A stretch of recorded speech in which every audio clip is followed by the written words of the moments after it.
Recording in progress.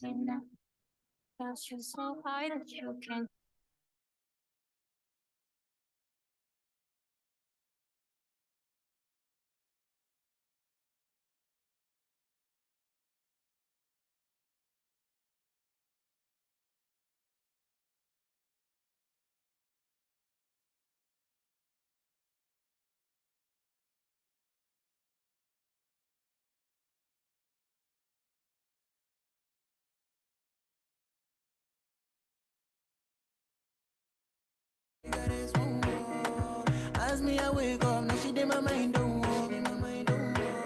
Then one day, two, one of you folk go was. Now so me, I go down, see me willing go walk. Got my hand on your heart now, I can feel it race. If I leave, then you say you can never love again. Wanna give you it all, but can't promise that I'll stay. And that's the risk you take. Baby, calm down, calm down. Yo, this your body, it puts in my heart for lockdown, oh lockdown. Yo, you sweet life, phantom, phantom. If I tell you, say I love you, you know they for me, young girl, oh young girl. No, tell me, no, no, no, no, oh, oh, oh, oh, oh, oh, oh, oh, oh, oh, oh, oh, oh, oh. Baby, come give me your lo, lo, lo, lo, lo, lo, lo, lo, oh, oh, oh, oh, oh. You got me like, oh, oh, oh, oh, oh, oh, oh, oh. Shawty, come give me your lo, lo, lo, lo, lo, lo, lo, lo, oh, oh, oh, oh, oh.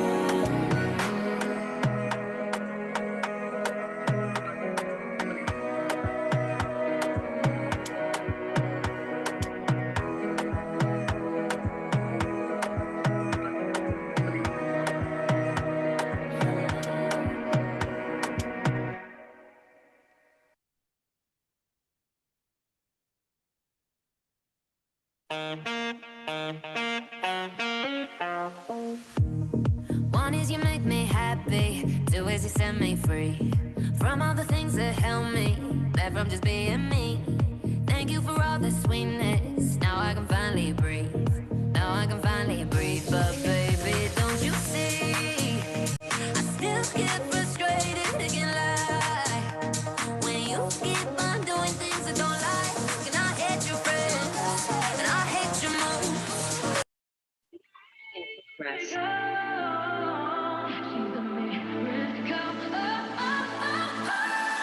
Diamonds, she turns thieves to diamonds.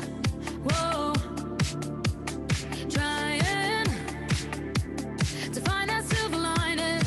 Whoa, and once in a while I'll go walking in the twilight, counting down to midnight. Close my eyes and wait for her to shine.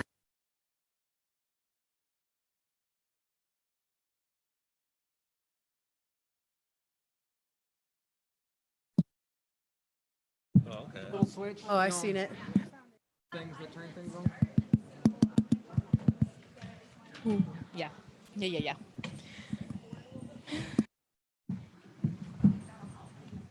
Yeah, you're so smart.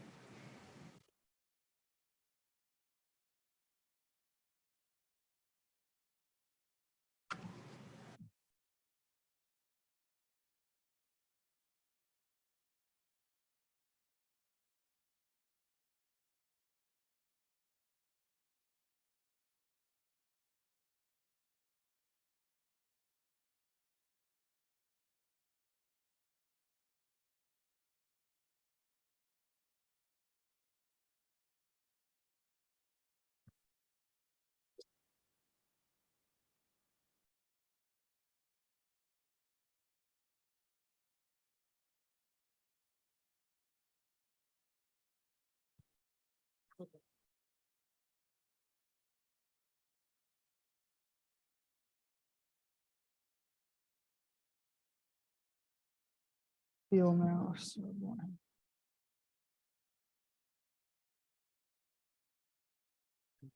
Person.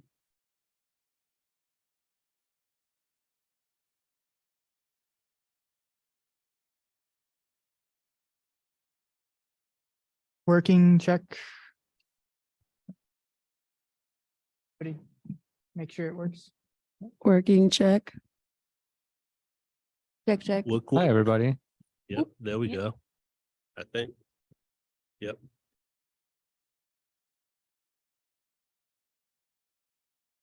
Oh, good.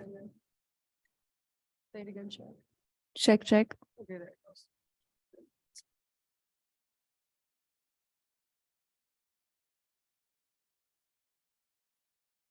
Oh, good. All right. Good evening and welcome to the Fall 2022 Student Senate Town Hall. My name is Daniel Schessler and I am the chair for the 2022 to 2023 Student Senate. On behalf of all the Senate, we greatly appreciate you taking the time to join us this evening virtually or in person here at the downtown campus. This event will be recorded and a link to watch will be uploaded to our Pima Engage page and the Pima Student Engagement YouTube page. Student Senate is responsible for creating a bridge between the student body and the college administration. Events such as this allow us to do just that. Senate hosts a town hall at minimum once per semester. Our goal is to create and maintain open lines of communication between students and leadership. If the other student senators would like to introduce themselves, now is the time. Hi, everybody. Thank you for coming. My name is Clinton McKillop, and I am the online, the senator for the online campus. I am the co-chair and parliamentarian. Good evening. My name is TT Martinez. I am the student senator for ABEC, which is Adult Basic Education, College and Career Readiness. Hello. Hi, my name is Azucena Hughes. I'm the Norwest representative and I serve as all college council.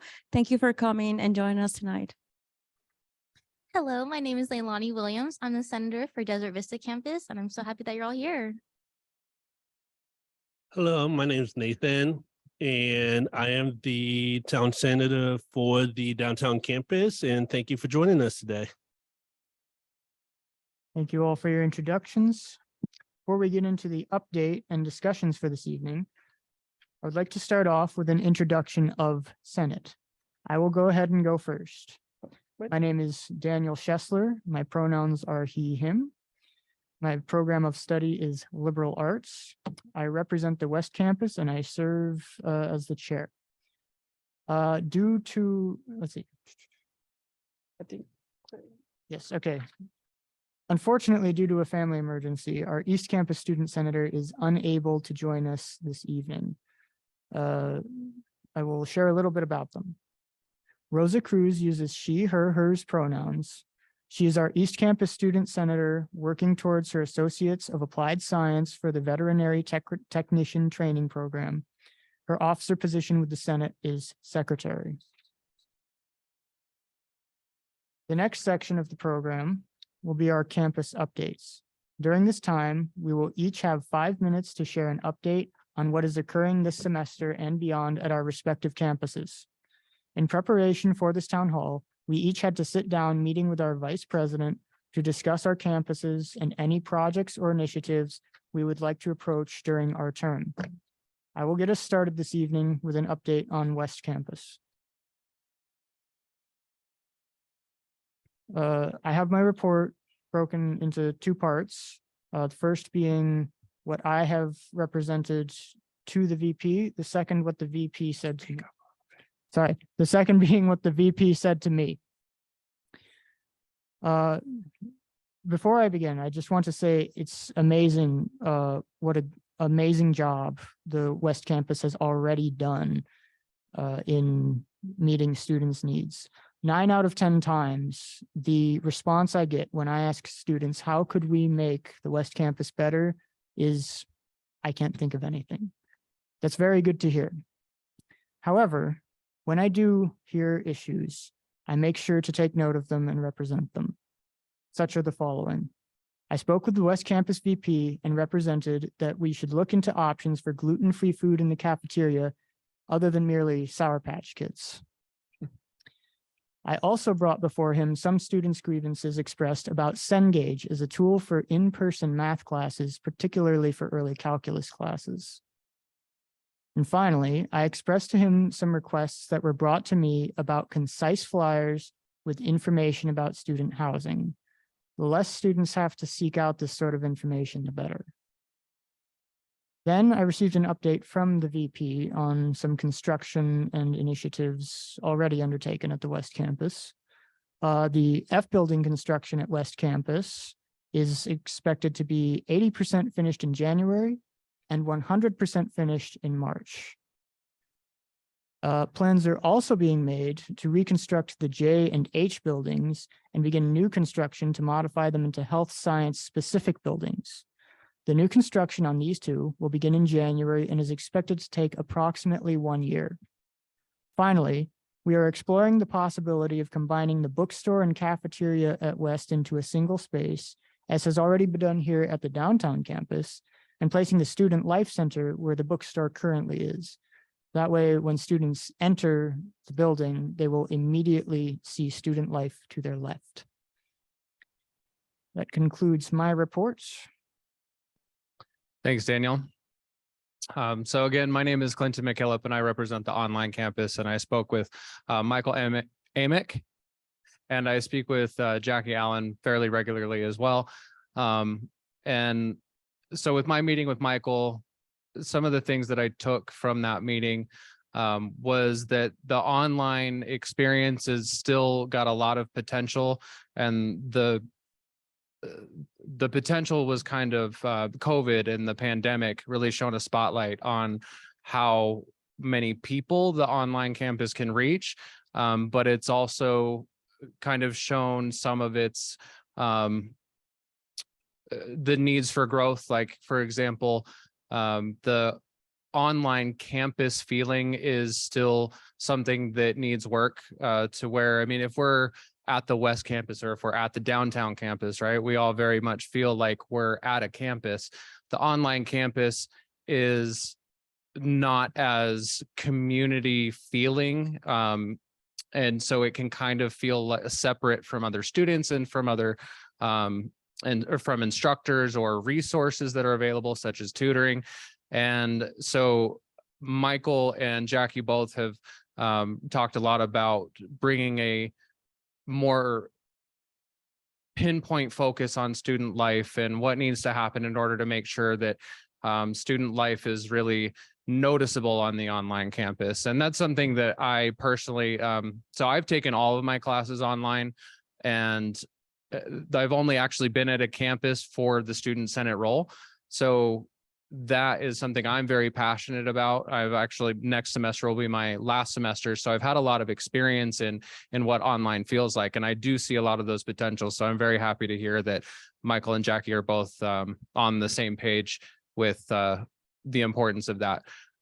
Something else that Michael brought to my attention was that they are working on a flex track for the online classes where students can get all of their required classes by taking 8-week classes only, if I'm getting that right. Okay. Which adds a lot of flexibility, especially for part-time students who can kind of fast track, as opposed to like me. I've been a part-time student, and it's going to take me a total of 3 calendar years to get my AA, and this could potentially make it faster for part-time students. So a lot of really great things coming for the online campus, and I'm really excited to see how it grows. So thank you.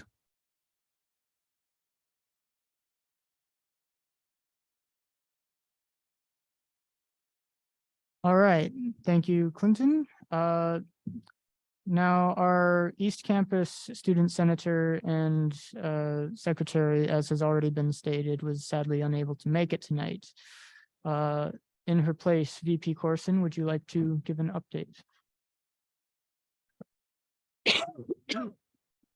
Hello, can you guys hear me? Okay, I'm going to try to do Rosa justice. I'm really sorry that she isn't able to join us here tonight. I did meet with Rosa, and I remember the things that we talked about, so I will share them with you. She asked me how enrollment was going on campus, and I'm very excited to share with her and with you all that our on-campus enrollment at East Campus was up about 30% over last year, which is just really a lot. So yes, yay, thank you.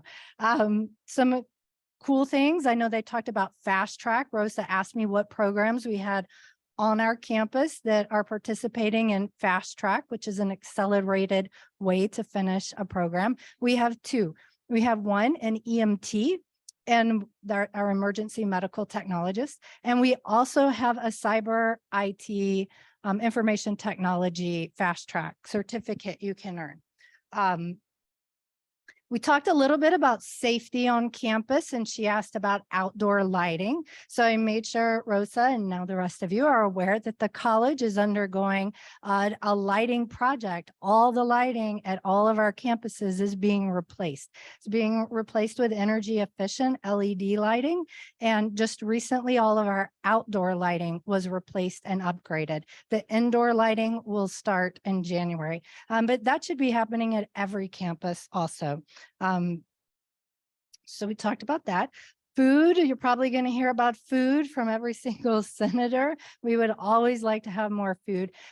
East Campus, the bookstore, has done as good of a job as I think they can with what they've got. And they've recently started selling soups and pre-made salads. Some of their sandwiches, their subs are actually pretty good. I myself eat there probably twice a week. So it's edible food. So that has been an improvement, and the students have said thank you for that. Let's see. Oh, another thing we've been experimenting with this year is a game area. We worked really hard to kind of think about what is something to give students to do on campus in between classes, to build connections and meet other people. So we took a little part of the campus, and hi David, I'm just going to take a liberty here and introduce you all to Dr. David Dury. He's our president of campuses. Okay, come on. You're probably wondering why I'm talking to the group. For Rosa. Yes. Oh, okay, good. So the game area has been a lot of fun. We have a ping pong table, a foosball table, and we even have like an old fashioned arcade game. And it's really been a lot of fun to watch students out there playing. I know Nathan, he's the student senator here at downtown, but he takes some classes at East, and I see him out there playing ping pong sometimes. Our maker space, we are the only campus with a real true maker space. We've got 3D printers, laser cutters. We have crickets. We do a lot of crafts in there, and we've really increased the number of workshops that we offer in that space. The space is open 10 to 7, 10 in the morning, 7 at night, for students to just walk in and explore, create, and innovate. But we've also really increased the number of workshops because we found students really want to use the equipment, but they don't always know how. So we're adding some workshops around that. We've revived our partnership with the Clements Center. The Clements Center is right next door to the campus. We supported Boo Bash. It's like a Halloween event for kids in the neighborhood. We collected candy, and we also tabled the event and brought an ambulance. And Rosa was there, the student senator was there helping with that. The Clements Center also has an art gallery that they are allowing us to put student art in. So a little bit of fun. Facilities wise at East Campus, we are in the planning stages of expanding our all gender bathrooms. We're going to remodel some of our bathrooms and make it into a very private, very safe space for anyone to use. Also, very last, our Veterans Center, we want to improve our Veterans Center space. And so maybe about a year from now, we'll see a Veterans Center. Actually, if you're familiar with East Campus, they're going to be where our ADR, Access and Disability offices are. And then Access and Disability is going to move over towards where our passport services is. And then the staff that work in that space are going elsewhere on campus, but they're not front facing. So that is our update for East Campus. Thank you so much for listening to me, and I hope I did Rosa justice. Thank you. Thank you, VP Corson, for providing that update. We will now resume with TT. Hello, as you know, my name is TT Martinez. I am the ABEC, which is Adult Basic Education and Career Ready, College Readiness. I am also the Board of Governors representative. My report is short and simple, but it is very important. I have been working closely with the members of the ABEC team. As of recently, there is no building or construction going on with any of our centers. We do hope to change that, though. We hope to modernize and rejuvenize our learning centers. It's very big, and equality and inclusion are a big thing for me this year, being the student senator. I just want ABEC students to feel like they are a part of this campuses and that they are a part of this community. It is a huge thing for me to change that. So that is one thing I am working on. Thank you. Currently, there is a conversation going on about making our centers community hubs, which means that there will be open computer labs for the community to use, and I'll also have access to the Wi-Fi and laptops starting January 2023. That is a big thing. We do have a lot of community members that aren't able to access those things, and we do understand that. And I hope as a senator that we do keep that going for our communities with growing population. That is a very big, huge concern for me. I do have students that are in high school that need that opportunity for them as well. My hopes in making making our centers better. I have been sharing ideas with the team. I want a better, brighter beginning and ending for our students. So I have brought up an idea of starting food resources at both of the centers for students. I know food insecurity is a big issue amongst students. And I want ABEC students to be able to breathe a sigh of relief knowing that they won't have to continuously worry about where their next meal is coming from. I brought up this issue at the beginning of November, and I hope that it sticks and that we can make one of those changes happen within this year. And I continue just to hope that ABEC does grow. So thank you.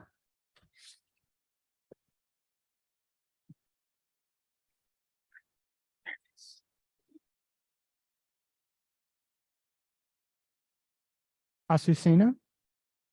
Hello, hello. Hi, guys. I had a really good time with the Vice President's tour. We sat down and he gave me a whole background from the Norwest campus. Norwest campus is usually most of the students are online, and because we are located so far away, people have to commute, and whenever they really have to take a science class, they show in person. And Mr. Stewart was wondering, how can we bring our community together? After COVID, we tend to just rush and to go home. So he has these big projects for this campus. We're gonna open up a lounge area where faculty and students are able to interact and sit down and eat a meal together. He's also thinking about activities like karaoke, beautiful lounge area so you can go and meditate, pray. We are thinking in terms of how can we take care of our students and how can make them feel really comfortable and be able to be a community that is stronger. We also very lucky at the Norwest campus because right next to us, we have the YMCA and we have the police station. So we are very secure. We have a lot of lighting and we have random officers that they will come and just literally have lunch, but people get scared because we have many of the sheriff department just sitting in our parking lot. So that's really good. It always like gives you the peace of mind that you are safe. We also have one more project. We are thinking in terms of how can we bring the students and how can we get some feedback from them? That's really hard. Most students, we are very busy and we have a whole family, we have to work. So Mr. Stewart and Miss Julia, they set up this really nice event and where they were able to provide coffee and donuts. And he just took the time, and it really makes us feel important as a student that the vice president will come to the Student Life Center just to listen to us. We really want to make a difference in this campus, and we want to show that we care for every single one of the students out there. Thank you.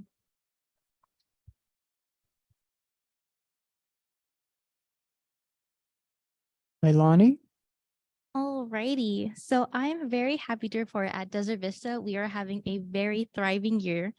And I'd also like to bring to attention a special thank you to Lupita Gomez, who without her, I don't know where we would be. She has brought our student life on campus to an immense, words can't even describe how much she's done. Like, it's just so amazing being able to see our students interact with all the events that she plans. It's just amazing to have her here.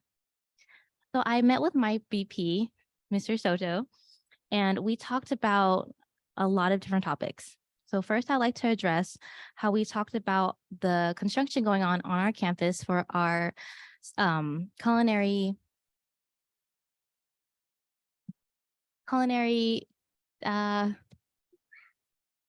restaurant, our culinary restaurant. I'm so sorry, had a moment.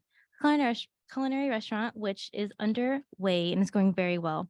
Our construction will be completely finished for the entirety of the lobby in January. And then in the late time in March, our kitchen will be up and running.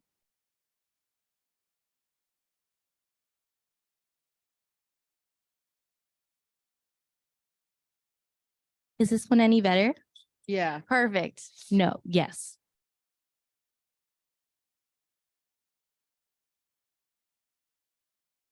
Yeah. Move it towards you. Anyone? Can you hear me? Perfect. Okay. All right. So like I was saying, our culinary restaurant has going underway of our construction is going very well. And in January, our lobby will be complete, and later in March, our kitchen will be complete, and hopefully we're hoping to open it. Moving on, I lost my track. Our children's daycare is going very well as well. We're hoping to be at full capacity in the springtime.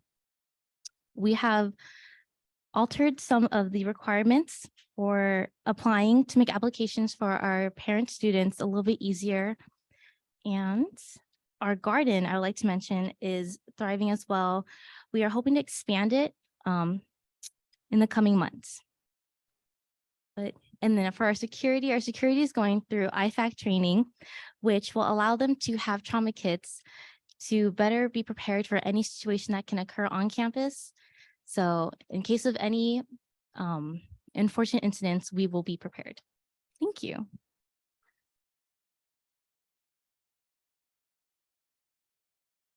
Nathan? Hello, everyone. Thank you for joining us tonight. My name is Nathan. I am the downtown senator. I got to meet with my VP, Dr. Phillips. And so what we talked about was how downtown enrollment was doing, and it's thriving really well today. And we also talked about the construction and that the automotive building actually opened up this fall, and the advanced manufacturing building will be opening up next fall. Another topic we talked about was meeting and greeting students with the vice president of downtown campus, and a vice president at downtown wants to initiate this initiative and is on board to begin with it. So we're trying to figure out a way how students and vice presidents can actually meet and greet here at downtown. So one thing I was possibly thinking about is having just an event, how they can meet them in student life, like some of the other campuses have done. Maybe coffee and listening to ideas from students and do like a little survey of what students want to see. I also was able to meet with our security officer and figure out how they actually protect students. We do have a officer liaison here that actually is here from Monday through Thursday and 10 hours a day.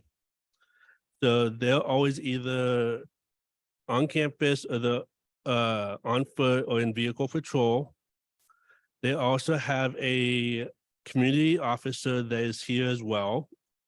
They will also, a community officer is here as well from even on holiday breaks and weekends from 6 a.m. until 12 a.m. And they also here on breaks such as winter break, summer, and spring break. So, and one of the main those things that Officer Jada and I talked about was more engagement between students and officers, that students do not need to have a problem to go and talk to their officers on their respective campuses. Just because you think you might have a problem and you have to talk to an officer, that's not true. You can go and talk to them, get to know them. That's what they're there for. They want to be there for the students and to be able to help the students and then their success. Thank you.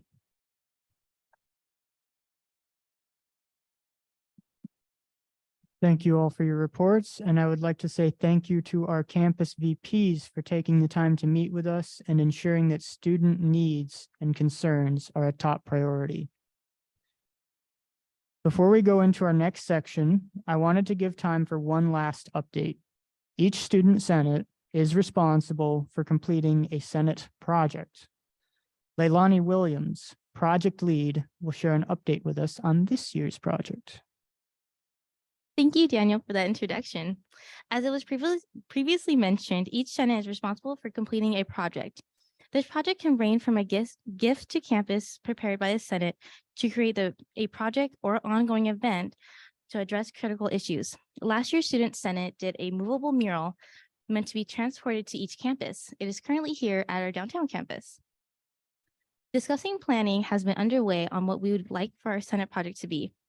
We will be voting on our project at our final Student Senate meeting of the semester, which is on Wednesday, December 14th.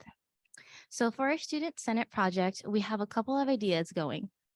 For each project, we are thinking of one Pima's blanket, which is where each campus will hold an event where you can go and create a quilt tile and that shows your Pima journey. At the end, it will be all sewn together to create a really big quilt to represent how Pima just keeps us all together.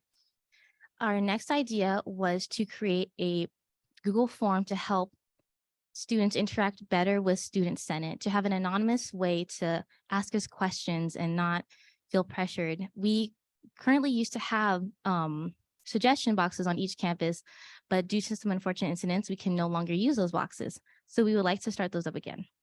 And for our last idea, we wanted to hold a blood drive on each campus with Red Cross to help students be able to give back to the world in a different way. That is all.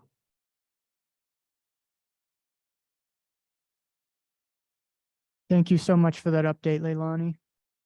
This now leads us to the next section, the pre-submitted questions and comments. Earlier this semester, Senate created a form on Pima Engage for students to submit topics. Questions and comments around their experience at PCC. We will go through each question and provide comments or answers to them. As I mentioned earlier this evening, our goal with today's event is to maintain open lines of communication between students and leadership. I would like to take a moment to recognize two PCC administrators here with us today, Dr. Dolores Duran Cerda, Executive Vice Chancellor and Provost, as well as Dr. DeRay, President of Campuses and Executive Vice Chancellor. They are here to assist with answering some of the pre-submitted questions we received. Leilani will read through the questions. Alrighty, so our first question that was asked was, how are students' concerns and or challenges being brought to our attention? This question will be answered by Daniel and I. As it pertains to addressing these needs and concerns, we've done this in several ways. First, we have been places in person. We've done tabling events, for example, at the Student Involvement Fair, the New Student Welcome, and the Welcome Week. We have also a way to receive messages on Pima Engage so that students can submit their concerns to us virtually. And of course, there's this town hall where we announce to the students, you can come here, and they are free to do so. So we make sure that those opportunities are open for students to express their grievances or concerns to us. Leilani? Alrighty, and to address how challenges are being brought to our attention, we are in the works of creating that Google form that I mentioned previously to allow for an anonymous platform for students to give us feedback and or questions. So now moving on to our next question, it is how are college accomplishments highlighted, challenges to service and or important students related events services communicated to the whole general population? This question will be answered by Dr. Duran Cerda.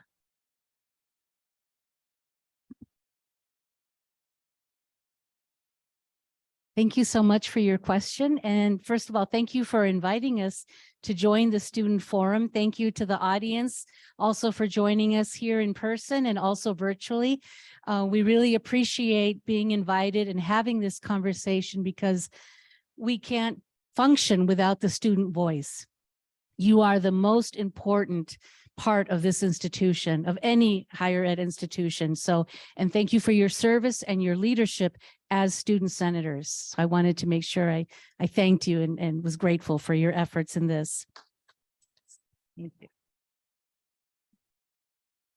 Thank you. I don't want to stand in front of you, but I know that I would like to, for the audience to virtually to see me too, as I answer these questions. So please excuse my back.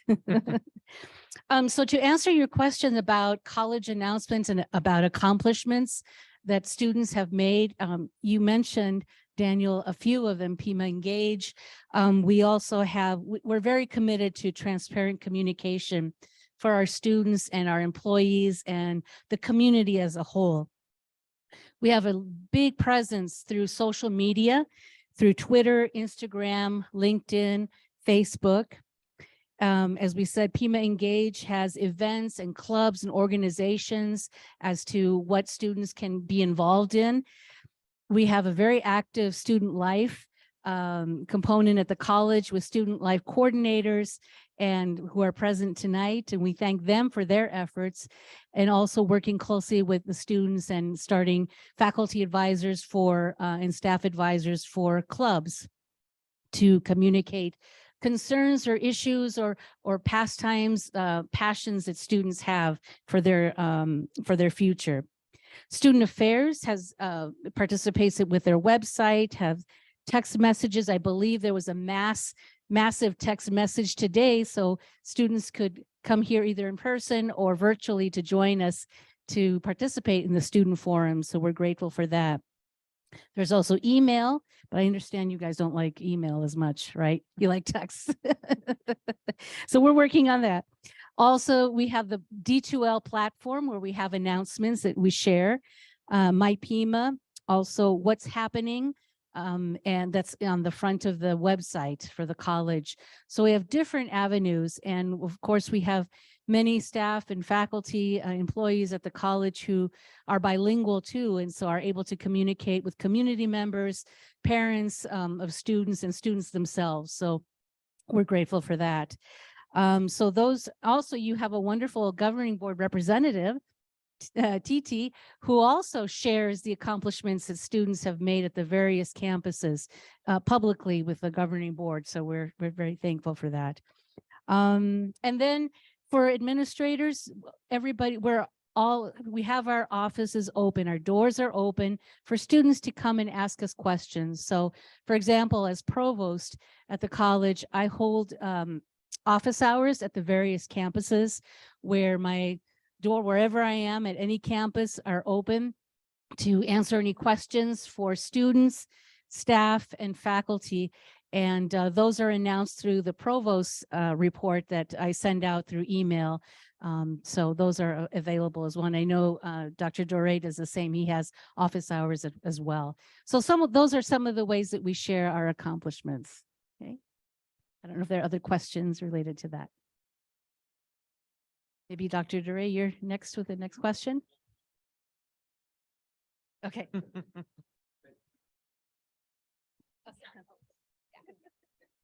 All right, thank you so much. So our next question will be answered by our own Asusana Hughes. And the question is, our student veteran population deals with many different types of transition issues. What type of resources and support services do we recommend to this population? Hi, well, I would definitely recommend to talk to somebody. After getting out of the military, you have this whole idea that you want to do something. So it is critical that you seek for help, that you ask for advices. There are career advisors. I'm a worker at the vet space at the Northwest campus. I'm very privileged to be in touch with them and talk to them one-on-one, sit down, have a nice conversation. There is something about military people. We understand each other. We feel like a community. It feels like family. We left a big, big part of us, and then somehow we just have it back. It is comforting. It is peaceful.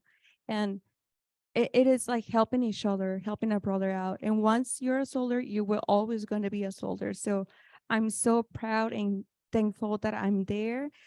Also working with Miss Julia, because we are the only campus that have both entities together. So there's a very different and very fun dynamic. They always have these events going on. Anyways, another thing that students can do is we help them to schedule. We look at their hours, we look at the classes when they're opening, and we also help them to give them advices on how to spend your money, which route you should take, how your money can last longer using your benefits. So you can call and just stop by, and if you're looking online and you're hesitating about starting your education, just come and talk to us. We have somebody that's going to be able to help you. That's for sure. Thank you. Thank you so much. All right, so our next question will be answered by Dr. Gior. And the question is how can students receive quality feedback from their professors? I'm going to have Dolores share that too as well. So I first though want to echo some of the stuff that Dolores said. You are really the leaders of the student body here at Pima Community College, and I just want to commend you for your professionalism and really taking the time to organize this student town hall to hear directly from your constituents in terms of some of the questions and concerns they have and how we can better serve them. So could we also give them another round of applause? And it's so good to see you not in one of those little boxes, but to see you in person.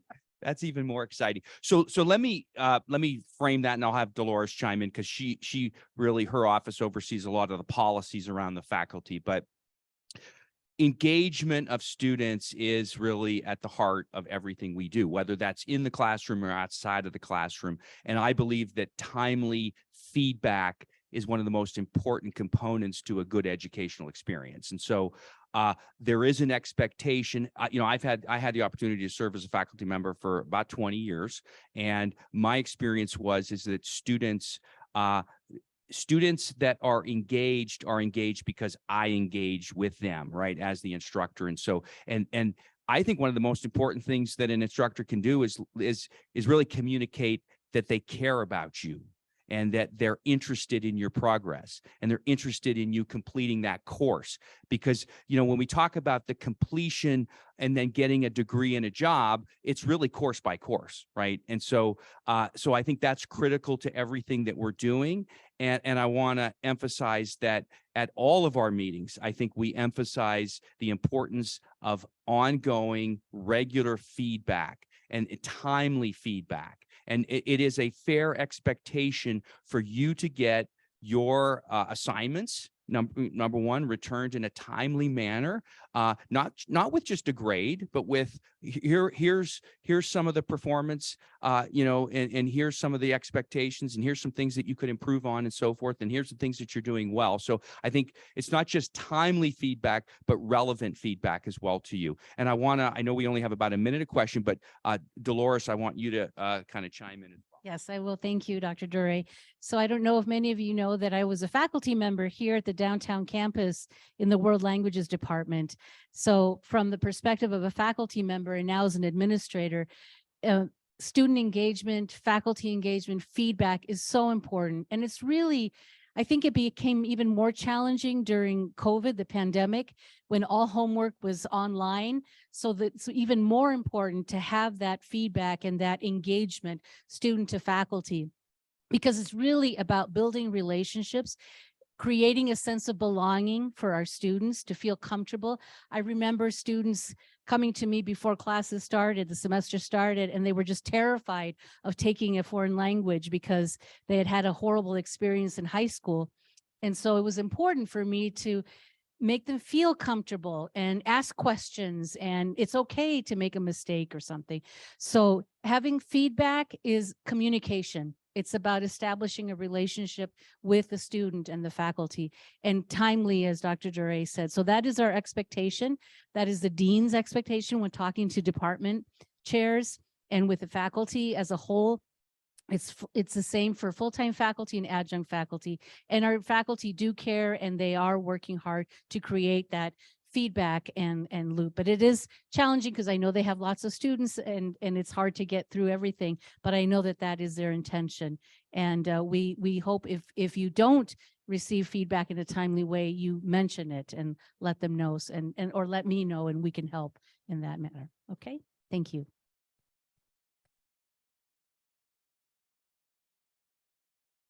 Thank you both for those amazing answers. So our next question is for Dr. Duer again, and it is, what is being done to ensure the safety of our students at night? Okay, that's an excellent question. So first thing, I want everyone to think of this phone number. Okay, the phone number, we all live in the 520 area code, 206-2700. That's a number that we should all know. Now, if you're having an emergency, you can always dial 911. But if you dial this 2700 number, you're going to get our police dispatch, and our police dispatch work 24. They're around the clock. And I actually just called them this evening because I got locked out of my office. I came over here and they shut the door and locked me out. Police were here within 5 minutes. So I think the first thing I want to say is our approach is, we have police officers on our campuses. We have what we call community service officers on our campuses as well. And they're really the eyes and really looking around to make sure that things are going well on the campus. One of the things, though, that we have, and I think Michelle, our chief of police, she's virtual. So I don't know if they can chime in or not, but you can call that number if you're concerned and you want an escort to your car after class. And so that's a service that we provide for students at night as well. I want to commend our police department. Our police department takes what we call a community policing approach. And so really getting to know and just so you know, the police department actually is under my area, which is really under kind of the student experience and so forth. So that was the whole idea of moving it away from, it used to be under facilities, but we moved it into the student experience so that our police officers would really get to know students. They're on our campuses. They talk to the students. You can have donuts and coffee with cops. They do that. We have a very diverse police department with a lot of female officers. Our police chief is a member of the LGBTQ community. So I think we have a really forward-thinking police department. And so they want to be accessible. So in the evening, really think about, calling if you want an escort. The other thing, what we're doing, though, is making sure that particularly when classes are getting out, we want our police officers to be much more high profile on the campus and be in their cars with the lights, at least with the car lights on and so forth. So that's one of the things. One other area we're doing, like, for example, at this campus, we're doing a lighting upgrade of all of our lighting on this campus. We're getting ready to turn on this Tucsonian sign that is going to give a lot more light to the campus. So I think light is really important, and we've been doing lighting audits at all the campuses to make sure that the lighting is better as well.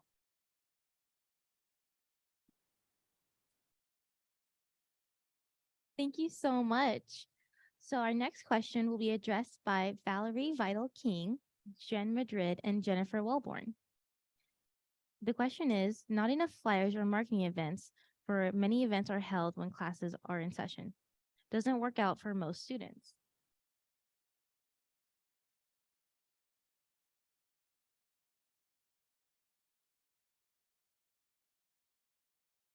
All right, so I'm going to address kind of each different part of that. So I think the flyer issue, there's kind of two things with that. There's a paper shortage, but also all of not only student life's events, but many of our departments that we partner with, our events are on Pima Engage. So that's really the place to go to find out what's happening. So pima.edu/engage, that helps us with the environment a little bit. Also, a lot of the flyer boards are outside, so they blow away, they get rained on, they have to be replaced. Whereas Pima Engage, you can get to 24/7. You don't have to be on a campus. Clinton can learn all about what we're doing, and he can attend events virtually. So that's kind of where that is. As far as the days and times of events, that is a constant struggle for student life. There's never a perfect day or time for us to schedule an event. So we're going to try to schedule it when it works for the most students, which may or may not be you. So we're trying to reach as many students as we can. We're continuing to do virtual programs, and a lot of those we record, then we edit, and we post those to our YouTube channel. So if you take nothing else away today, not only I mentioned it, but Dr. Duran-Serta, others have mentioned it. Pima Engage is really your hub for learning about what's going on. Our academic success counselors are on there. Our online navigators are on there. So there's tons of events and programs, and all of our clubs have their own pages there, and their events and programs are there as well. So you may or may not see paper flyers, but there's lots of places you can get that information. We also have our own social media, and a lot of the clubs have their own social media as well. So there's lots of places to go to get the information. And on the Pima website, the calendar links for student events links directly to Pima Engage. So there's many places that you can get to Pima Engage. Did I get to all the parts of that? Yes. All right. And I'm going to turn it over to Valerie Vidal-King, our Director of Student Engagement. Thanks, Jen. I did want to mention in terms of how we outreach to our students. One of the new ideas that we're working on is through Pima Connect, right? Everybody knows we have Pima Connect. That's how we find your program advisors, is to do a targeting campaign through Pima Connect. We can blast emails to our business students, PSESI students.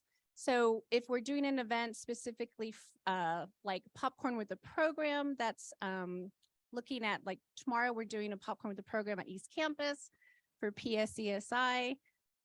We can blast through Pima Connect and send out an email to all of our students who are enrolled in PSESI programs. So keep an eye out for that, and that'll be one way we can try to close that gap.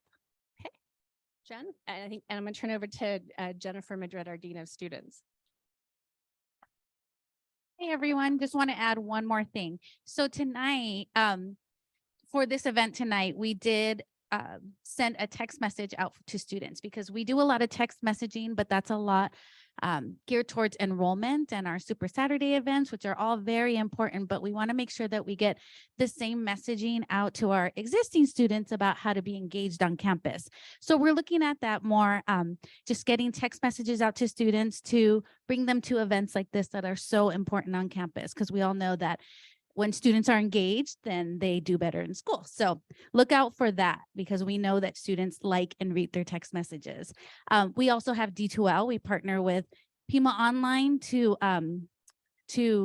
provide D2L messages. So that's really helpful to get the word out to students, because as they log into D2L, they're able to see that announcement right away. Yeah, thank you.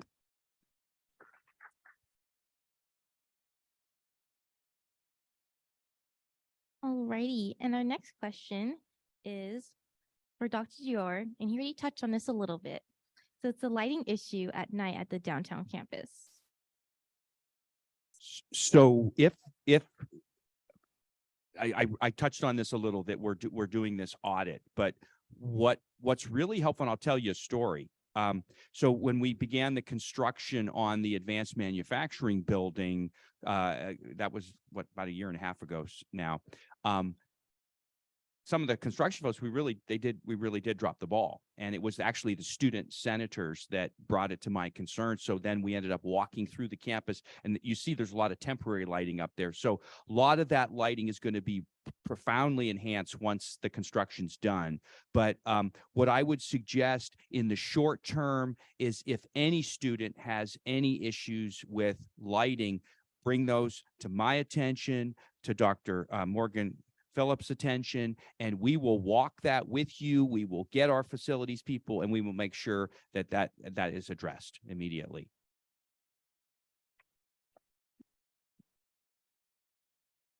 Alrighty, thank you. And apologies for you getting up and down, but this question is addressed to you.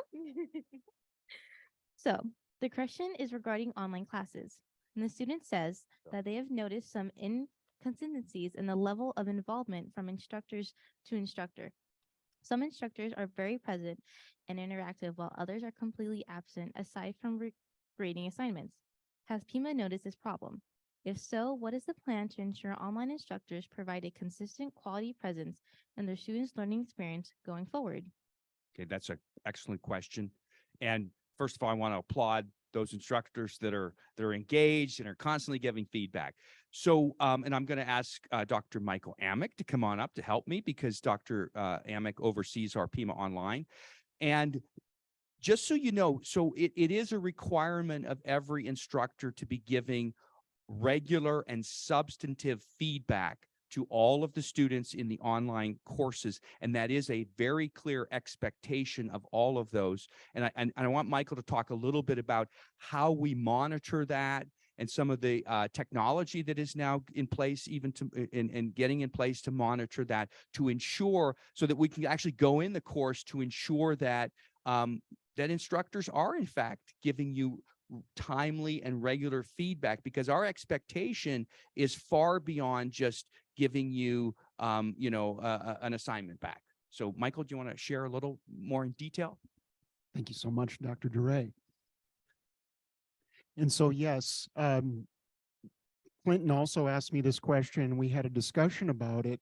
Just what Dr. DeRay is sharing, not only is it our complete expectation and what you deserve as students to have that engagement and feedback, it is also a component of our accreditation from the Higher Learning Commission to offer online courses and programs. We need to demonstrate that we are monitoring and advocating and assisting faculty to be responsive and substantial in that response. And so the model that we have at Pima Community College is a faculty leadership structure. These are champions and experts in online learning. They schedule the classes, they work with the faculty and make sure those expectations are known. They do a course check with the faculty prior to the start of the semester so that everything is accurate and prepared. They also do mid-semester checks to see, is there a gap in the grading? Is there a gap in responsiveness or engagement? That is proving cumbersome now with all of the online courses that we have. And so we're exploring technology that can provide that reporting. Right now we have a pilot going with a company that is supposed to look at that engagement and then share with those division department heads where that engagement might not be. And finally, we also place that department head information in each online course. So if a student ever has any challenge not getting a response or getting in contact with their online instructor, they can reach out to that department head who's right there, knows their instructor, and can assist them. But it is incredibly important. And my goal and objective is someday to be here with you and have no students saying that, hey, I never heard from my instructor, because that's our job, that's our responsibility, and that's what you deserve. So thank you.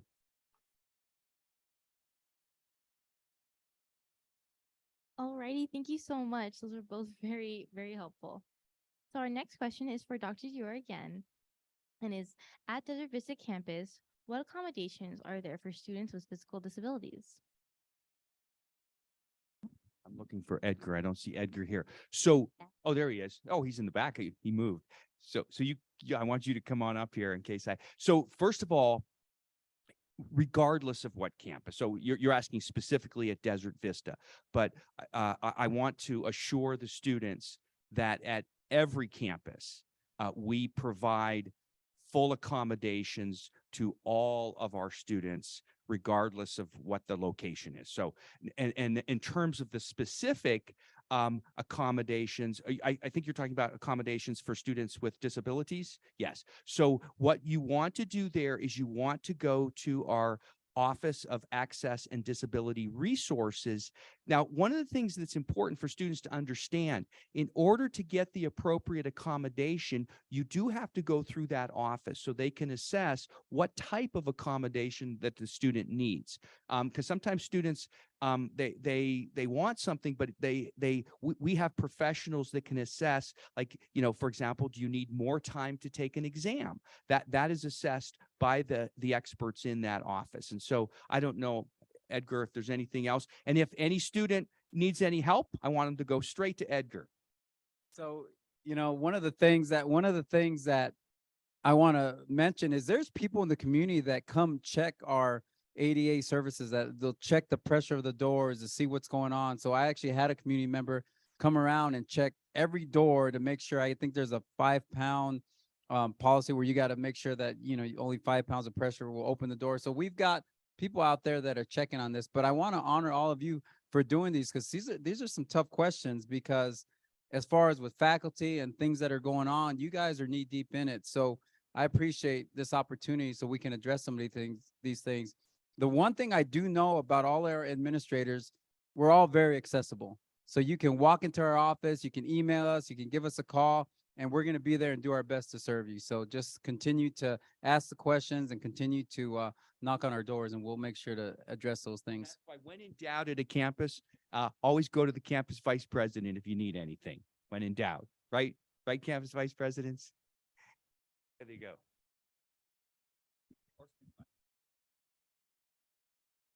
Well, thank you both so much. Our next question is for Dr. Duran Cerda.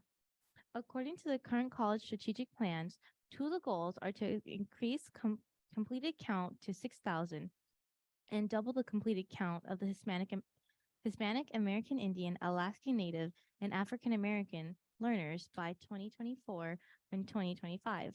Are we on track to reaching these goals? That is an excellent question. So these are our institutional goals that are part of the strategic plan. And we are on track. It's slow, it's gradual. We had the interruption of COVID where we did lose a lot of students. So we're trying to make up for that time lost. But in a way, COVID was a blessing in disguise, because we discovered a new student population, which is the new majority learner. And those are folks who have perhaps lost their job or are trying to get a promotion for a job to upskill or reskill. So we've created these fast track certificates, where credentials, micro credentials is what we're calling them. So students can quickly take a class, get specialized in an area, and then perhaps get a promotion for a job or get a new job. So that is one way that we can reach a new student population, because we're less and less high school graduates. There's a birth dearth. There's not enough babies being born. So the high school students, the traditional high school students that we used to have is diminishing a little bit too. But we want to make sure that we have students who complete. That's what the goal is, right? Completion. Not just take a class here or there, but to complete their programs, whether it be to get a job or to transfer to one of the 3 state universities. So we're working very hard for that course transferability. We're working hard with partnerships and strengthening our partnerships with the 3 state universities. So for example, at the beginning of the fall semester, our deans met with the U of A deans and talked about how can we create partnerships, stronger transfer partnerships. What are the courses that can be transferred directly and maybe not have as many electives, so we can make sure students complete and that all credits count when they go to one of the universities. Also, we're working with deans and department heads on grade productive rates. That means that we have less Ds, less Ws, withdrawals, less Fs. And how is it that we can strategize and share pedagogy, teaching approaches, for example, to make students feel involved, engaged, and retain them so they can complete their goals. That's another aspect that we're doing to help us reach our goal, because it is an ambitious goal. And we're being intentional, we're being strategic in accomplishing it. So dual enrollment has really boomed. And so we want to make sure that our students who take dual enrollment classes actually enroll at Pima and finish a program here. So that is another strategy. Retention is so important. So we're implementing faculty advising. So faculty are advising students as well as our wonderful program advisors in student life. It's a collaborative effort. So academic affairs, which I oversee, is working very closely with student affairs and workforce development too. Because in workforce development, we have advisory groups from business and industry, and our business and industry partners tell us what they're looking for to employ some of our students. So if we know what they're looking for, we can tailor and customize our curriculum so students can accomplish their goals. Because that is our mission as a community college, to serve and actually equip all of our students, every learner for every goal for every day.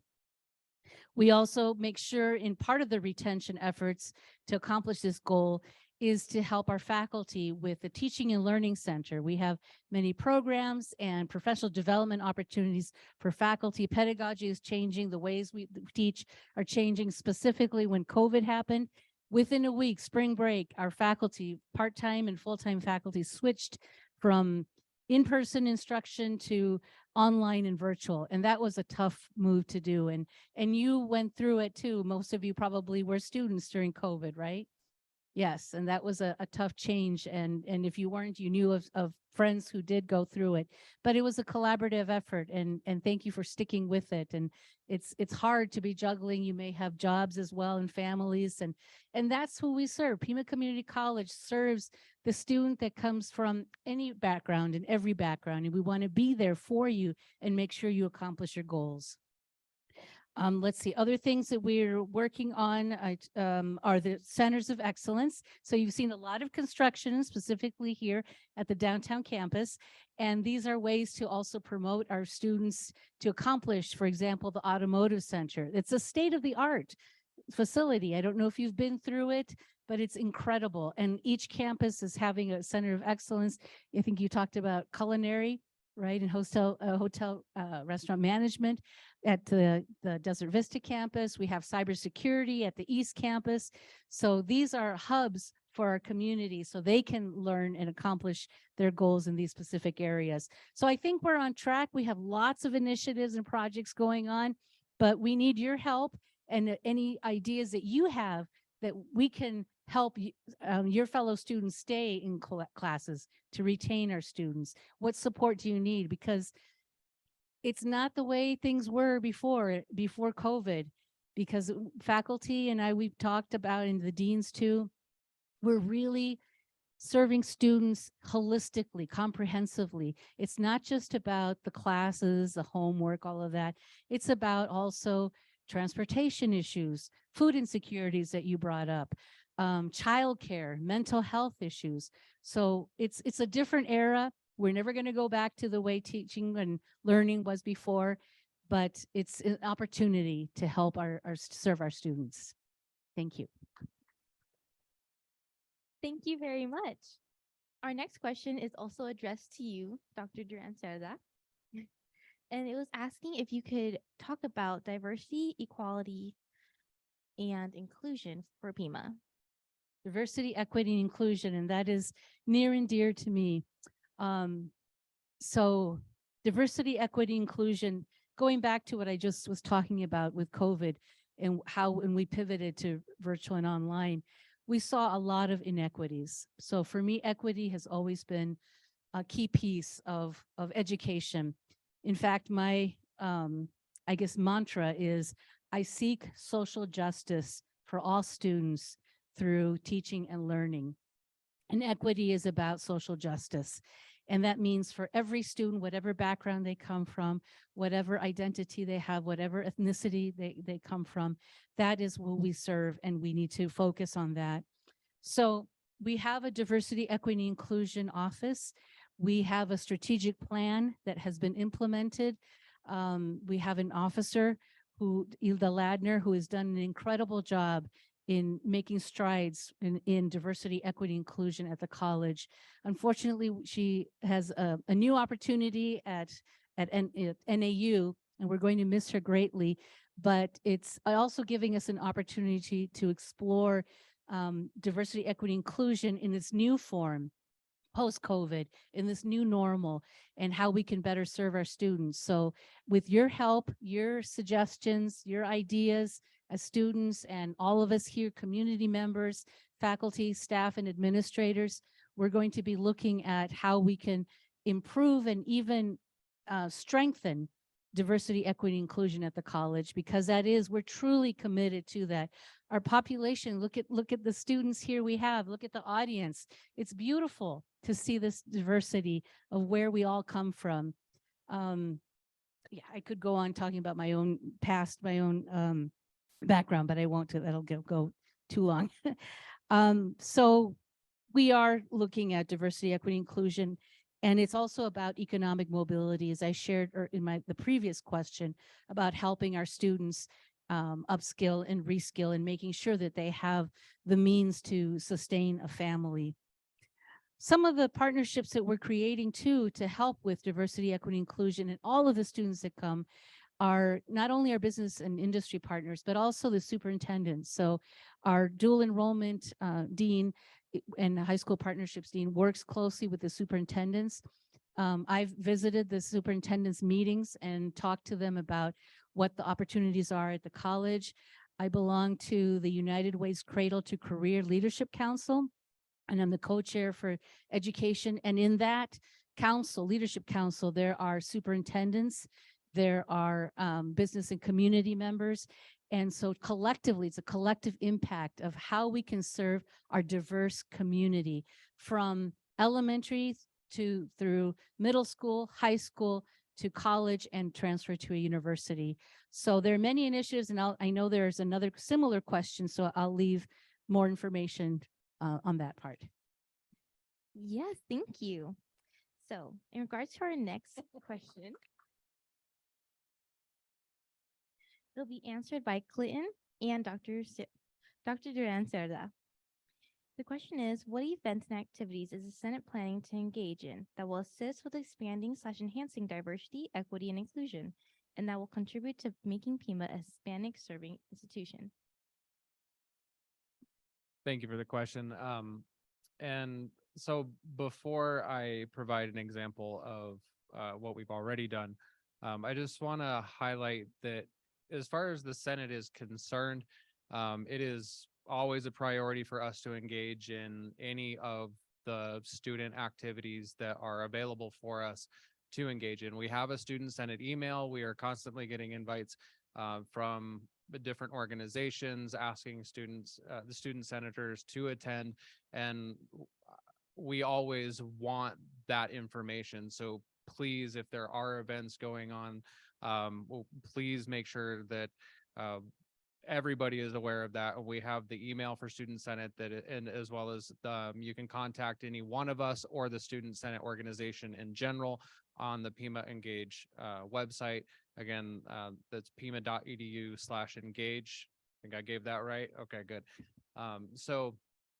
And one example that I actually was fortunate enough to participate in was the Pride Relay that happened earlier this month, I believe it was, which I was made aware of it through the Pima email. I actually have a child who's non-binary. So as soon as I saw that, it was personal for me to be able to volunteer and participate in that Pride Relay. And I was also,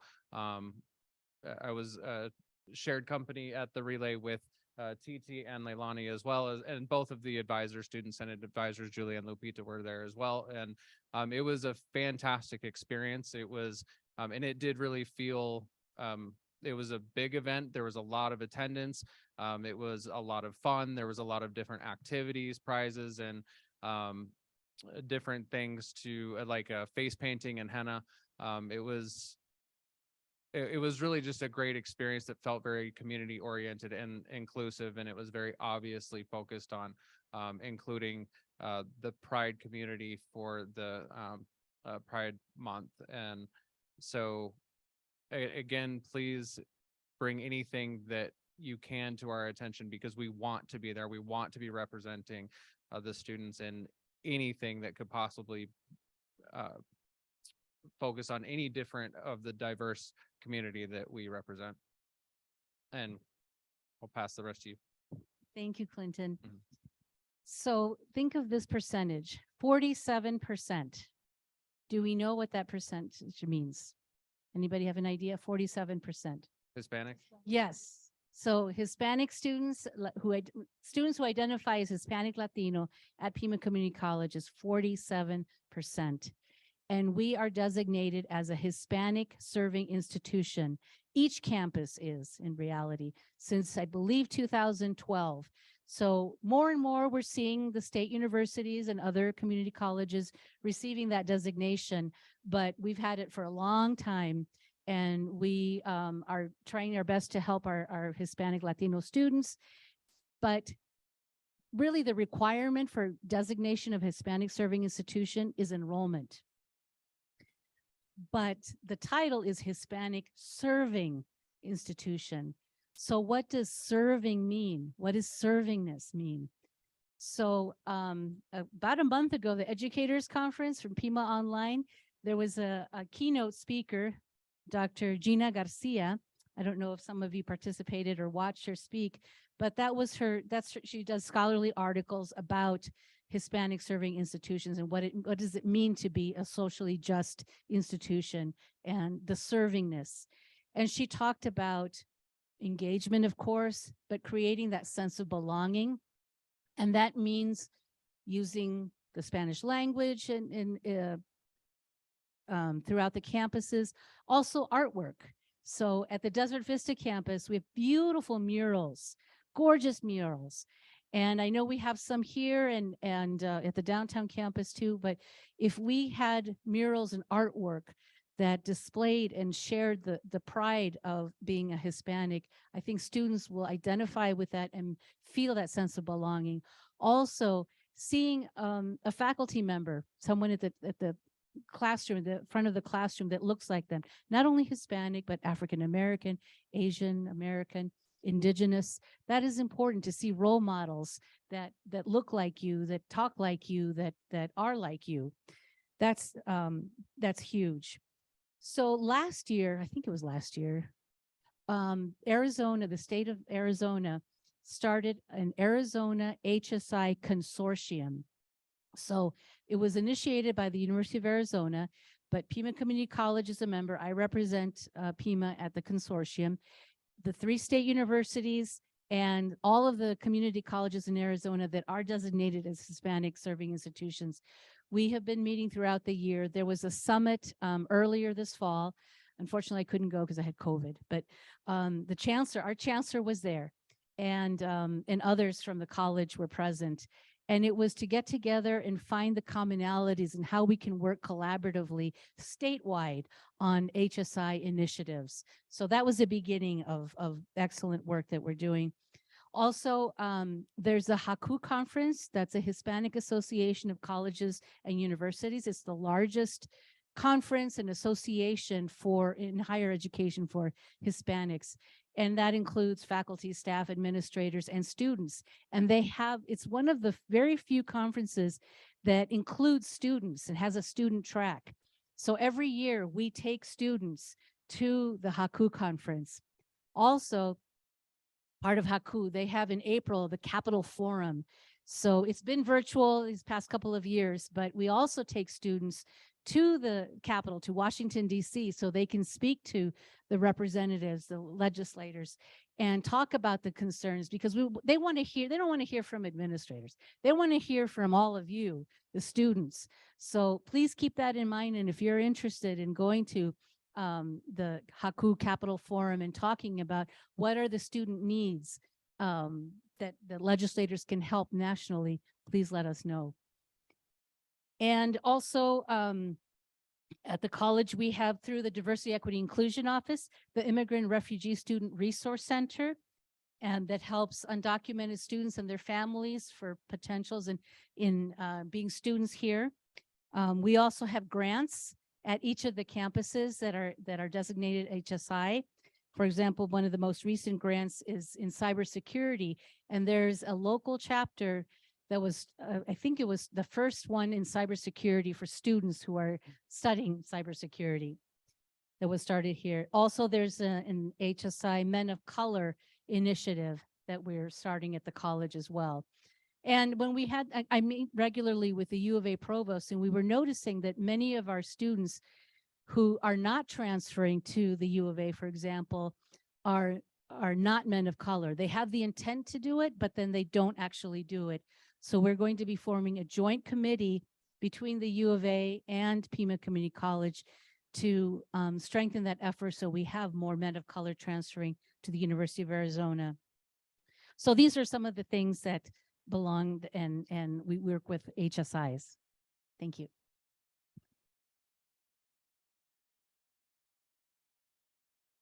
Alrighty, thank you so much. So our next question is for Dr. Dior, and is it possible to place maps that highlight wheelchair access ramps locations near the main entrance of each campus so that the students who need to use them will know where they go? Do these maps even exist?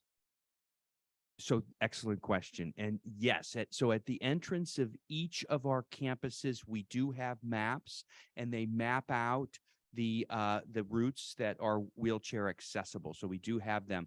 Now, what we are doing though is we are doing a complete audit, and we're doing this in partnership with facilities. And Edgar touched on it, of every single location, every restroom, to ensure that we are really at the cutting edge of the most accessible in terms of outreach for not just people in wheelchairs, but through the whole gamut of disabilities. So, but what I would again encourage, if anyone's having trouble, if they don't know where a map is, reach out to the campus vice president. You can reach out to anyone from the Access and Disabled Resources. I want to give a shout out to Ken Hostos, who is our director, who is a champion. And if there is anything that it needs to be done, he will champion that as well, in terms of making sure that we're accessible across the board.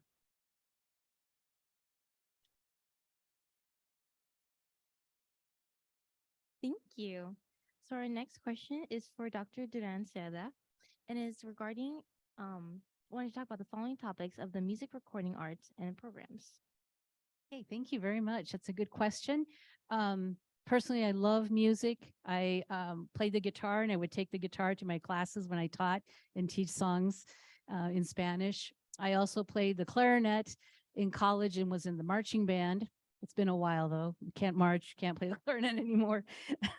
But it's near and dear to my heart. And we have a fabulous arts program. We have an interim dean of arts right now, and she's hit the ground running, and is helping us to establish a center of excellence in the arts.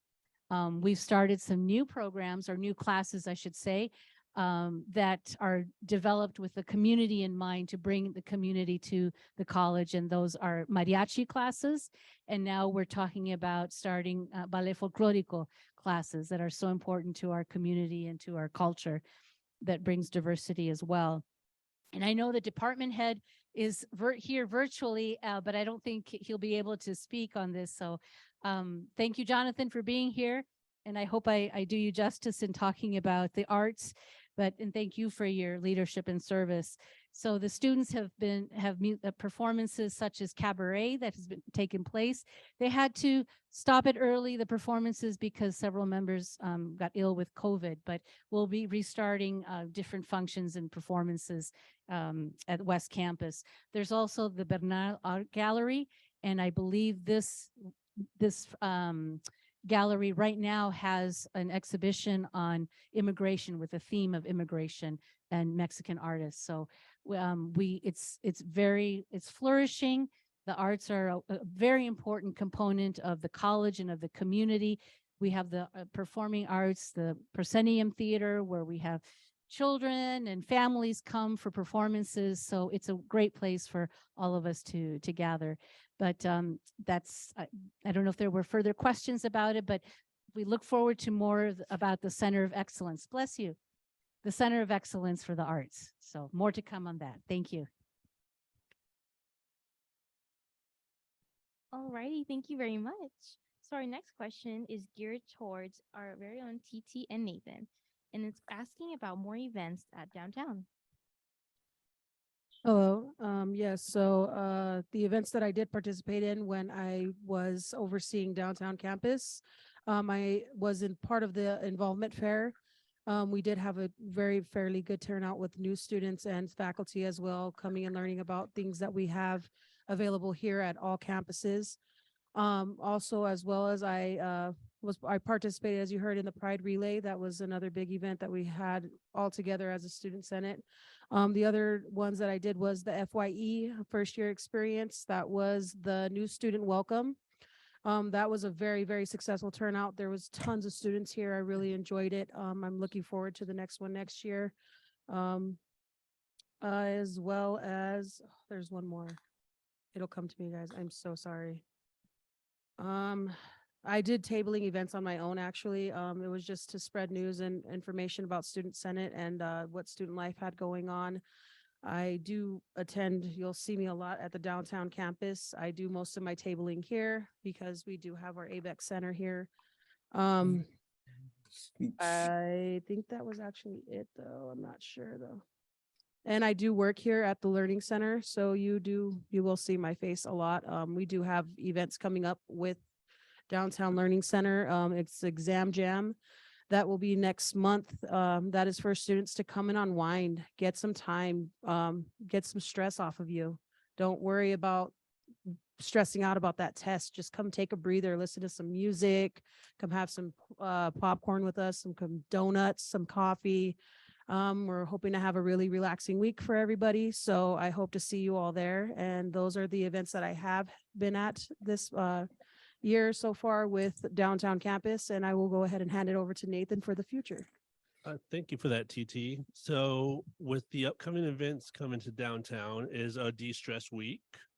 And so Monday, we're going to have puppies and ugly sweaters at Student Life here. And then on Tuesday, we have Love Heart with some art. So far, we're going to be doing some arts and crafts in Student Life here. And on Wednesday, we have Donut Stress, which is free donuts and coffee while supplies last, of course. And finally, on Friday, we're going to have game day. So in Student Life, we're going to have games, which is PlayStation 4, PlayStation 5, computers, Xbox, Nintendo Switch.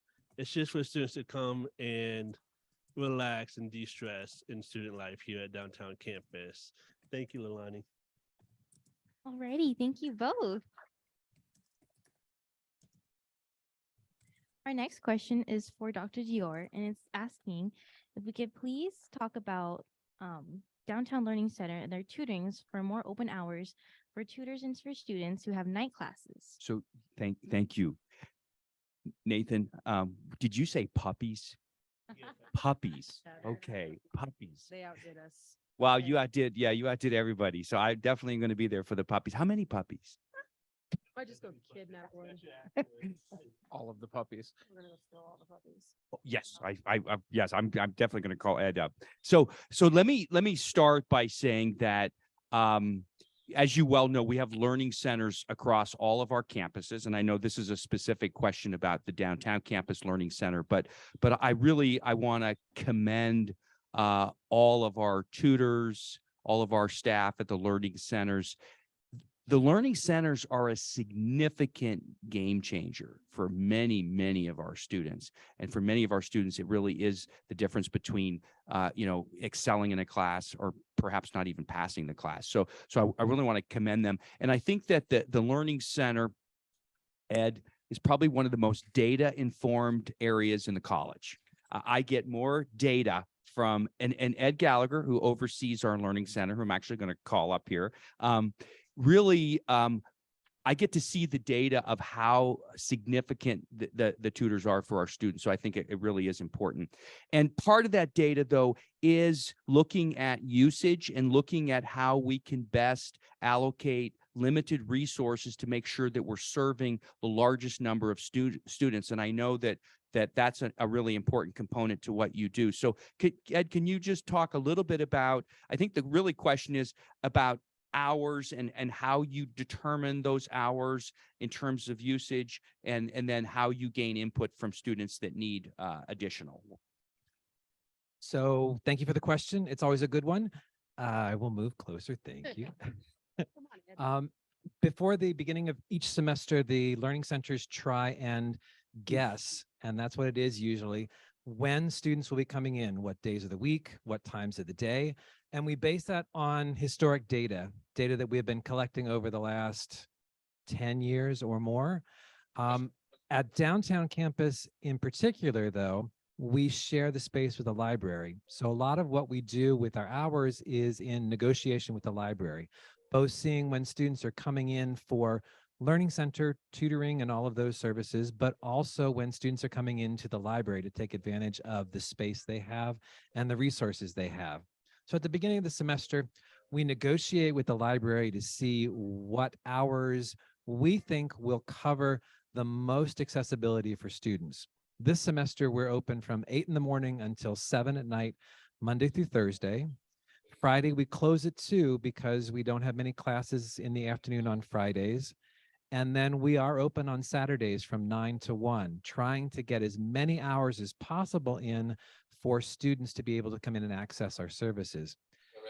One of the other things that learning centers have, since we are connected across all of our campuses as well as virtual, is we have the ability to help students even if they can't make it to this campus. So I know students are working, they get off work at 5 o'clock, they want to go and get something to eat and then come either to classes or to get services that we can provide. We offer virtual tutoring via Google Meet until 7 o'clock at night, Monday through Thursday, 5 o'clock on Friday, and they're open from 10 to 2 on Saturday. But on top of that, the college also contracts with NetTutor. And NetTutor is an online tutoring service that's available 24 hours a day, 7 days a week, even on holidays, all year long. Students have access to NetTutor services, and NetTutor can provide tutoring on subjects that we just don't have the capacity to provide tutors for. So even if you can't come into the downtown campus during the hours of operation, we encourage you to connect up to NetTutor through D2L and your course page is there or the home page there.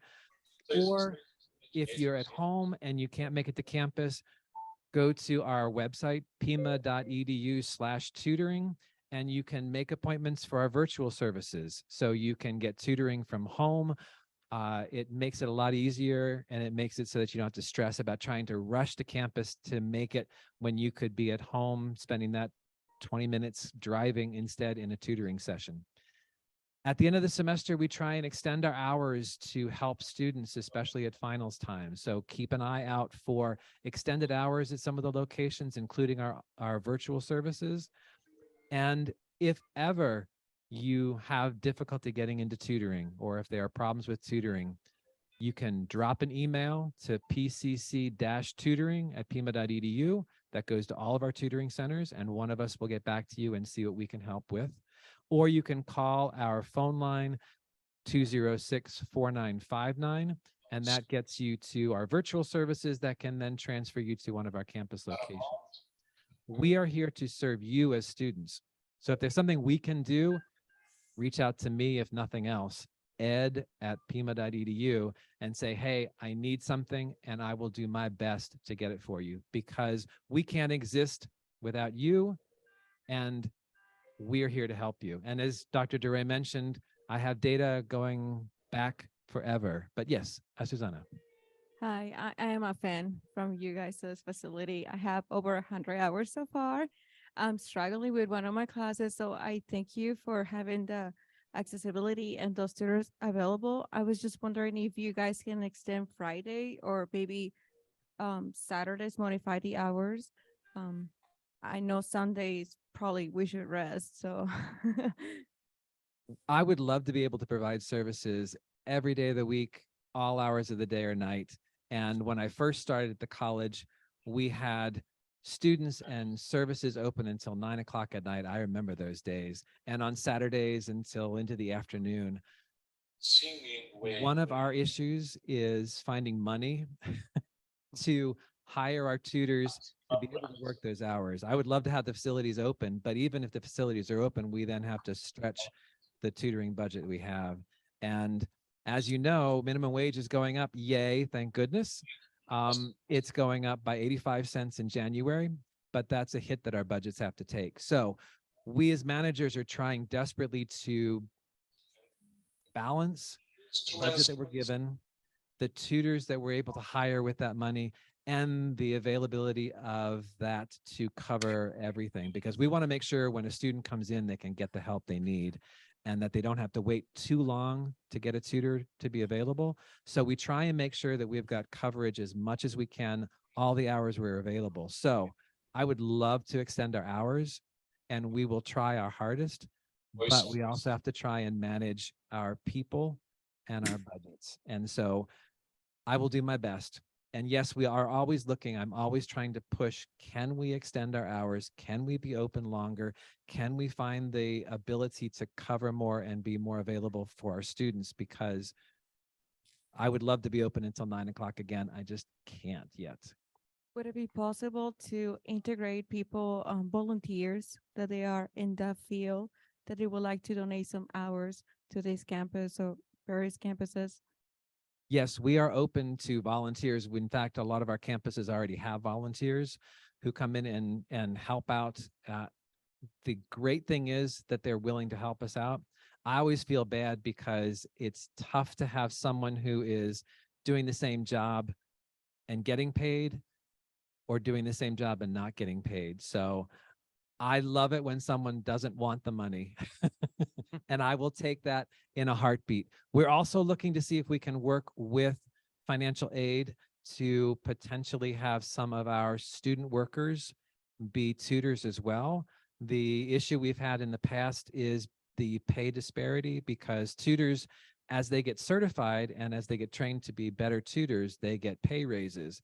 But anyone who's worked with financial aid knows that it is a flat rate for student workers. And I don't want to get into a case again where someone's getting the same training and the same certification, but not the same pay. So we're working to try and see if we can work out something with financial aid to bring that back in again. And yes, if you know anybody out in the community or anywhere who would like to volunteer time and tutor with us, we will take it. We have Pima employees who at the end of an 8-hour day will come and drive to a campus and volunteer for a couple hours at night to try and help our students and come in on the weekends for it. And I always thank all of our volunteers for that. I'll take anybody at this point. Thank you, sir. Thank you.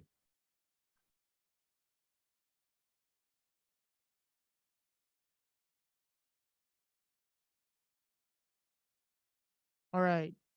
I would like to thank everyone that was able to submit the pre-submitted questions. I would also like to give a special thank to our special committee for the town hall, Leilani Williams, Titi Martinez, and Nathan Angelis.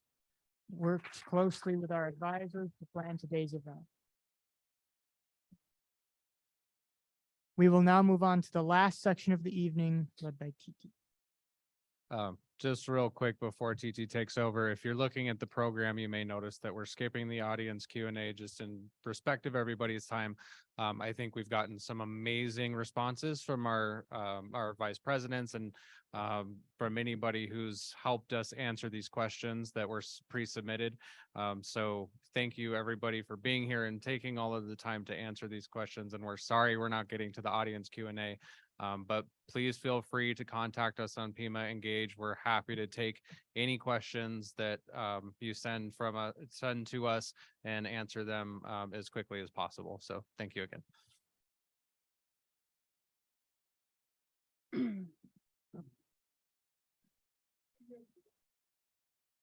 Mhm.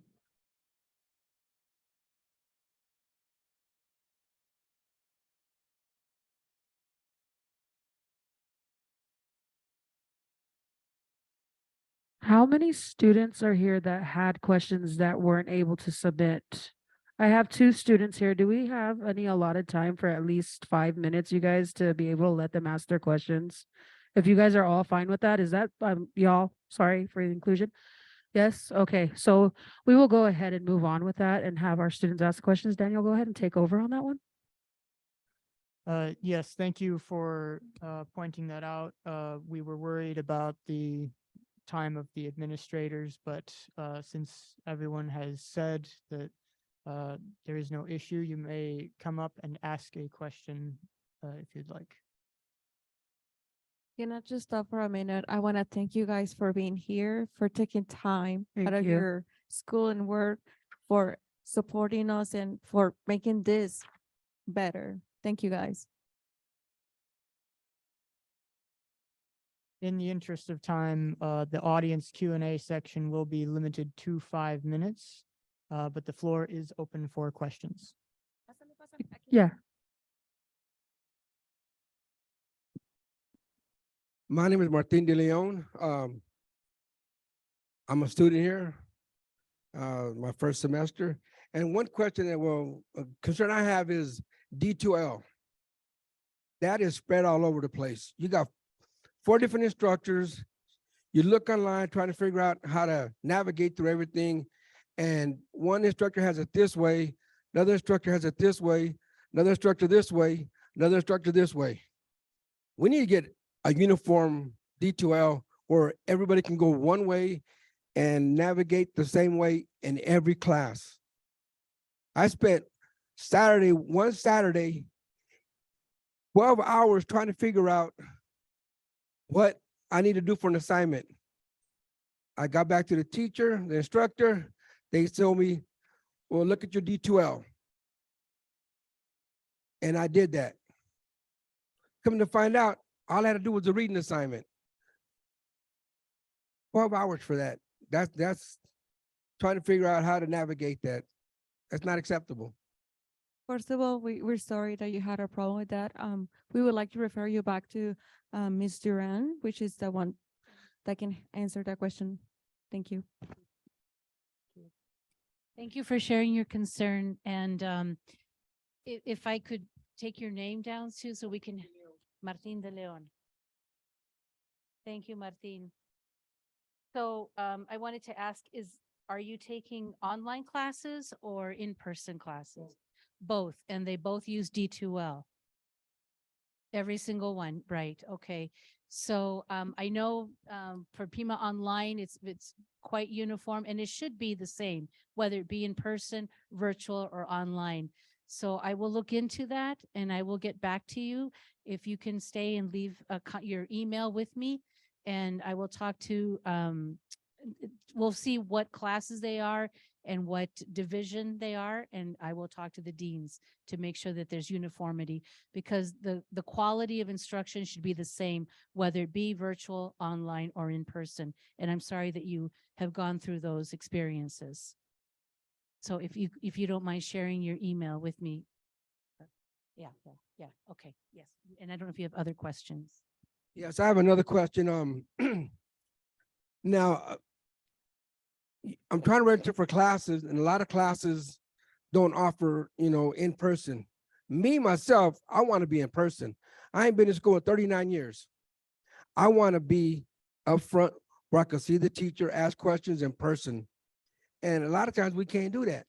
I'm trying to register for classes. Well, this class ain't available. This class ain't available. This one's online. This one's on virtual. And if you're a veteran, you have to have at least one online class to get your benefits. If you don't, you're not going to get your benefits. What can we do about that? So I can help with that too. That is a concern that other students have expressed. And because we were during the COVID period, we were completely online and virtual, but we're gradually phasing into more in-person classes. And we've heard students say that that's their interest because that's how they feel engaged. That's how they feel comfortable. Not every student feels comfortable in an online environment. So we are bringing those back more and more each semester.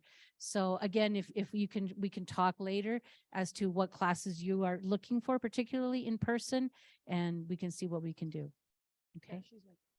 Okay. One last thing. I just want to say to the Learning Center and the tutors here at this campus in general, y'all doing an awesome job. I come here every day. I stay till they kick me out. I used to get kicked out of bars. Now I'm getting kicked out of the library, and I love it. You got to give you the boot sometimes. Sorry, Martin. Thank you so much.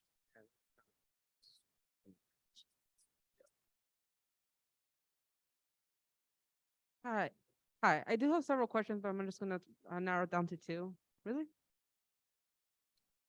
I'm gonna just narrow it down to questions to two. Are you the West Campus? Yes, I am. So has any student or have you guys are aware that there are dead zones or dead spots in the campus for cellular data? No one has mentioned that to me. Well, there is, especially in the very front of the school, you know, especially when you go out in the roundabout, like several times I've been waiting for my family to pick me up and they can't contact me, even the cellular data. And I'm just saying that's a safety concern because there've been incident in West Campus where one of my classmates were harassed by another student at night. And so just saying that that's kind of a dead zone right there. That's kind of like just to correct that, just be, to be safe. And that's like literally right in the lobby when you go into the schools. Definitely, yeah. DeRay, maybe? DeRay wants to answer that. All right, Dr. DeRay. Dr. DeRay. Are you referring to cell phone coverage or wireless coverage? The cell phone, because sometimes the cell phone but I'm more than happy to kind of, we work with our IT, particularly around West Campus. We've invested a lot because of those thick cement walls. We've had to put a lot of infrastructure in to address the wireless. Now with the cell phone coverage, that can be a little more complex because it's the carrier, but I'm more than happy to work specifically with you. And you're both kind of blocked. Yeah.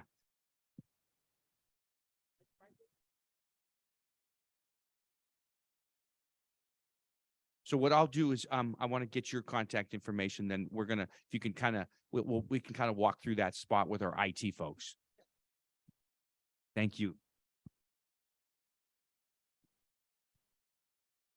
I You had do another one? I do have another question, but I think this is more for I think you on this is a question on safety here in campus, but also like there was an incident where my sister was picking me up. She was right outside here and one of the cops cars was behind her and backed her to the very corner. He didn't get out the car. He did not say anything on the radio, no information whatsoever. Backed her up to the corner. She had to squeeze out, go around. She looked at him. He did not look at her and he drove away. I sent an email to a faculty staff about that just to have record that it happened. I'm not sure if my sister has a voicemail. Unfortunately, she didn't record the incident. In that case, do you guarantee the safety on students? Like my sister is darker than I am, much darker than I am. And that's a concern. Like she is a student here, but she doesn't want to come to this campus. She'd rather go to West Campus.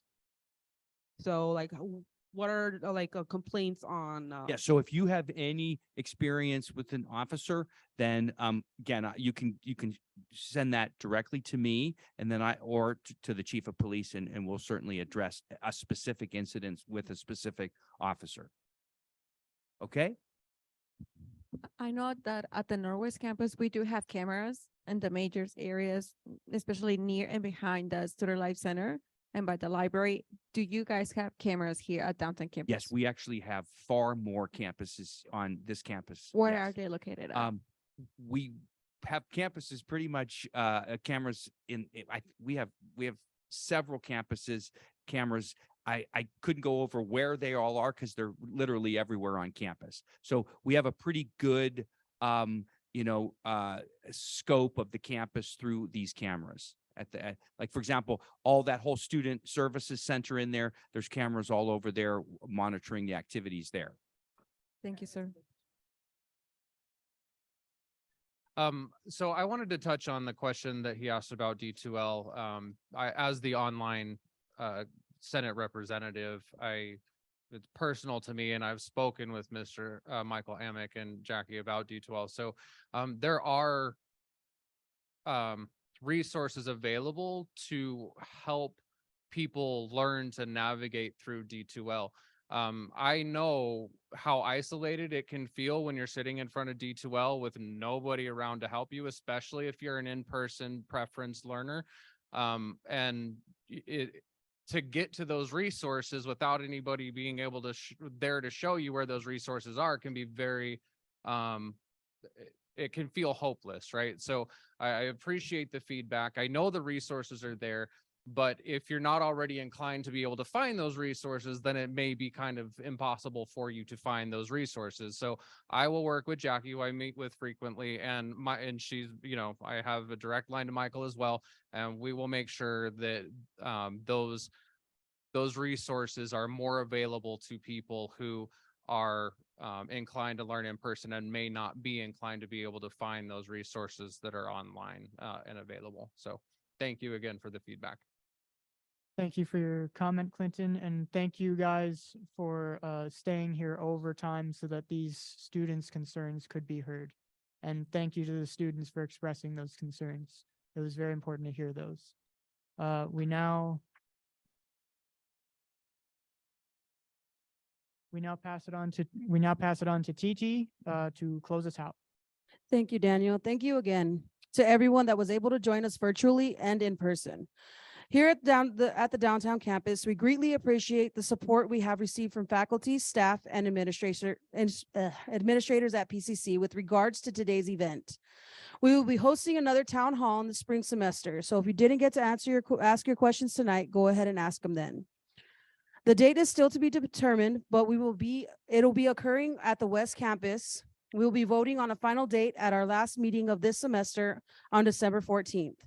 A save the date will be released at the beginning of the spring semester. Student Senate represents the interests of PCC students. Don't forget, you have the opportunity to have your voice heard at the beginning of each regular meeting and can attend all Student Senate meetings. You can access our meeting schedule, upcoming events, upcoming agendas, and meeting minutes on our Pima Engage page. Visit pima.edu/engage and search Student Senate under the organization tab. You may also contact us directly through our Pima Engage page or visit your local Student Life Center to obtain your student senator's contact information. Thank you to all the departments and campus VPs that were able to join us this evening. I would like to give a special thank you to Dr. DeRay and Dr. Duran Sarda for assisting us with questions. And lastly, thank you so much to all the PCC students that were able to submit questions and join us this evening. As an elected member of the Student Senate, we are entrusted with representing your interest and bringing your concerns to the forefront. Thank you for trusting us with your concerns and with this important task. We look forward to getting to know the students at our respective campuses and more during the remainder of our term. The Student Senate Fall 2022 Town Hall has now concluded. There are light refreshments for all to enjoy. This event has been recorded and will be accessible via our Pima Engage page and uploaded to the Pima Student Engagement YouTube page within the next week. Thank you so much and have a great evening.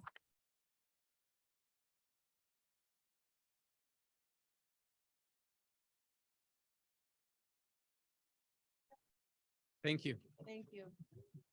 Oh.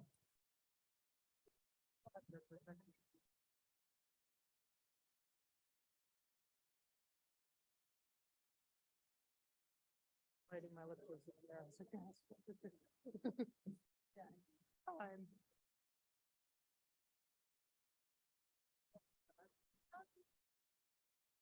Thank you.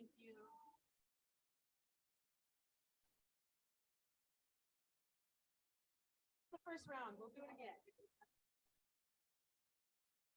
I know, it's like, okay, so in front of people, it's way different. Turn the camera off, put myself on mute. Thank you. Thank you.